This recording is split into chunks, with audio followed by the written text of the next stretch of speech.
Daniel, you, through TechCrunch and some of your other involvement, you probably have a little bit of a view into the future. Do you see anything coming along that might be equal to Facebook or complementary even? Equal to Facebook? I think Facebook is too early. I mean, they launched a couple of years ago. They're still in these growth points that it's kind of too early to tell what's going to be the next new thing. But from what, from an analyst kind of point of view, the next kind of big thing and is starting to happen right now is mobile.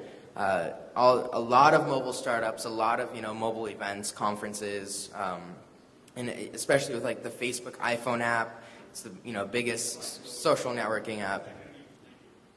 I have a question regarding baby boomers. So I was wondering, besides the gaming aspect of things, where else on the web do you find baby boomers? They're everywhere. Gaming was one of the last sectors for baby boomers to really get into. But they're buying stuff on e-commerce sites like Zappos and Amazon. They are hitting up the news sites, so they read a lot of news.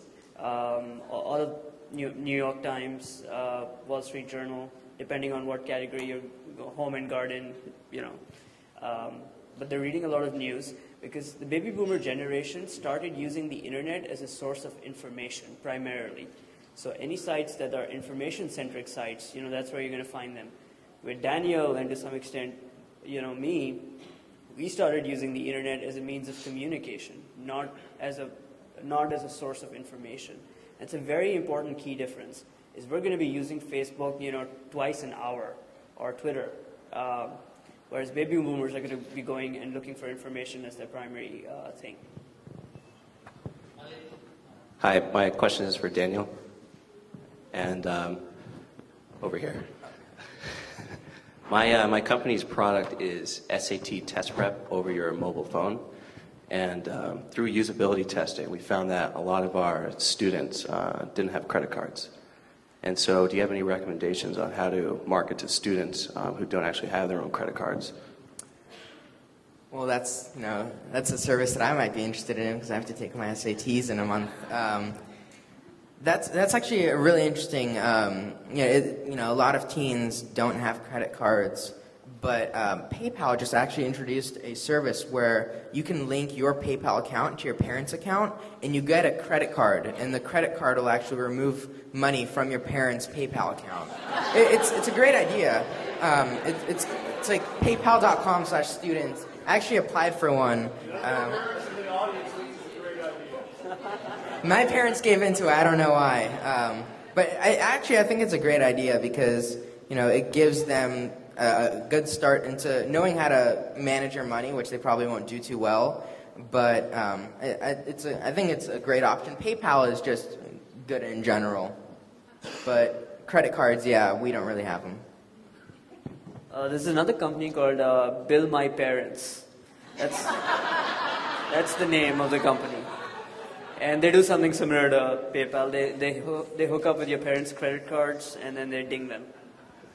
So I'm curious about two things. One is the sharing of stuff on the internet, and because I'm about commerce being here, selling on the internet. I think the parent is the buyer, but where do the kids influence? Where do they interact? How do they share? And is there really an influence there?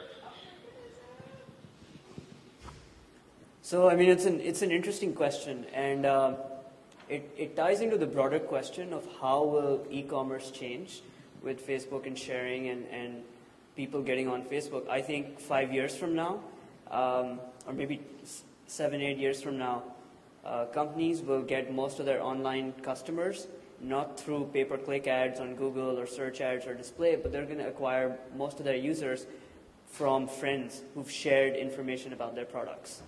And Facebook's going to be one key part of it, but I don't think Facebook could be big enough to take over every sales channel everywhere around the globe. You mentioned SAT lessons. For services, whether it's sports, tutoring, or SAT, or chess, or whatever, should I be talking to you or your parent?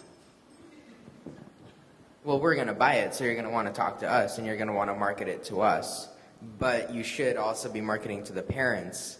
I mean, one of the advertisers, we have for driving school advertisers in our school newspaper, just because everyone needs driver's ed to get their permit.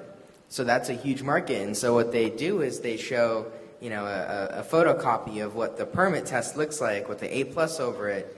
And, they give all the information the parents want, but they, that A+ and that permit is what the teens want. And so they do a lot of, marketing to both. And I think that's one of the biggest things is you want to market it to the students, but the parents will do the buying. Mine's back along the baby boomer line with alignment on the market. Gender or ethnicity, any sort of top, I know social gaming sounded a little bit gender aligned, but I wasn't sure. Are there any top sort of areas for baby boomers that are gender and or ethnic that you could give us input? Yes, so looking at the baby boomer vertical, there are more females than males. They're spending a lot more time playing games specifically, or social games. It's really strange, yeah. It's the men are out working and the women are playing more games, I think. That's maybe a very unfair generalization, but we don't know why that is exactly. But we see a lot more female participation. I think the ratio is something like 65 to 35. And also, just going back to the earlier question about good sources of information that are free, look at Compete and Quantcast. Compete.com, C-O-M-P-E-T-E, and Quantcast.com. Quantcast in particular, I think, puts out demographic profiles for each site. So if you're looking to target baby boomers in particular, Quantcast will recommend you other sites based on the demographics you're looking for, sites that you may not have heard of. And if you're looking to pay a little bit more and get more in-depth research, you can always go to Nielsen, ComScore, those guys. Is email marketing effective to the teen market? Not at all. What we use email is for notifications from Facebook and stuff like that. I mean, no one really uses email anymore. Or teens, at least. I'm addicted to email, but I'm not your ordinary teen. You guys, that's a fascinating point, by the way. I've read that in a lot of places, that the young people are not using email, they're only using status updates. I think we just had a fantastic session. So thank you very much.